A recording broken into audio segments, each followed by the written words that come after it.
As the Eurozone struggles with recession and increased inflation, we have some good news for Brexit Britain. This is about the resilience of the British people.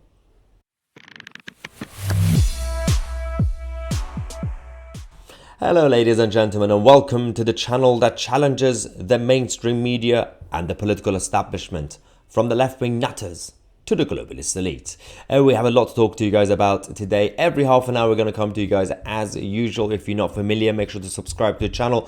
Let's talk about the resilience of the British economy and the public in general. No thanks to our political establishment. Now, we have been recently talking about what's going on in the European Union. Since May, we had Germany falling into recession. Of course, inflation continues to go up over the last few months, and that was obviously not really looking good, considering that Germany is leading the rest of the Eurozone. So when Germany goes down, everybody else goes down with it. We had the Eurozone sinking into recession as cost of living crisis obviously escalated.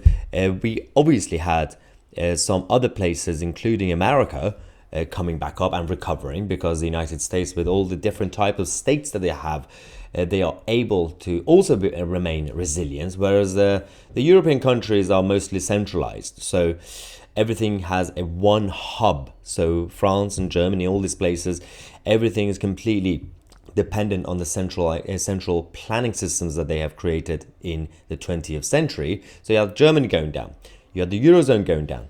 Today we have the Netherlands going down. The Dutch economy have also now fallen into recession officially. And in this country, we had our financial establishments and institutions predicting so much over the last couple of years, saying we should have been in recession by now, for example, or inflation should have been much higher by now. But that hasn't actually happened, despite the Bank of England and despite His Majesty's Treasury, because of the way the British public are still carrying on with hard work. So good news for everybody. Inflation is now down to 6.8% from 7.9%. So that's good news, although core CPI remains unchanged. So it's not all great news. So there is still some difficulties, especially when it comes to service prices. So that is still essentially going up. So it doesn't mean that the cost of living crisis has now gone away or prices are coming down. That's not really how inflation works. Unless you're going to get deflation, then you're not going to get prices going down. But there is a but. Inflation coming down, which means the prices increasing are slowing down.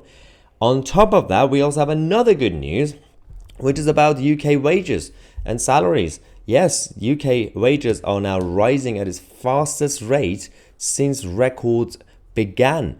So this is actually good. Record high when it comes to wage growth. So this is also another good news. So inflation could come down and obviously prices will continue to increase. But if wages also go up faster than inflation, then that's basically good. So that means that over time, it will still take a few months for the effects to be felt by people, for people to actually see, oh, I can now actually afford this or that. So that's one thing. And again, everybody who were predicting that we'll be completely in recession by now and inflation will be completely out of control, well, once again, they were wrong, the so-called experts. Now we have the Office for National Statistics, ONS, coming out. We had Darren Morgan from ONS saying, coupled with lower inflation, this means the position on people's real pay is recovering and now looks a bit better than a few months back. So that's great news, although we still have a lot of issues. We have a massive national debt. We have a problem where printing money is still happening. That culture still exists. Everything's so centralized with the Bank of England and, of course, the Chancellor, that the housing market is still a little bit troubled. The stock markets in general, they are confident now, but you could see potentially a big hit to come, mostly because of the Eurozone and, of course, the rest of the world. So even unless you want to create an isolated Britannia, you're still going to go with what's going on across the world, because everything is now interlinked. The world is getting smaller. This is the globalized world, whether we like it or not.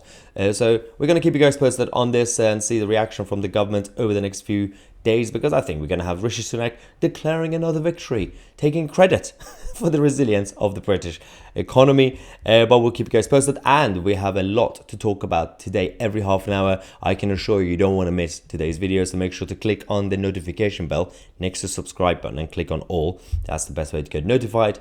I'm Mahyar Tousi, and we are the media.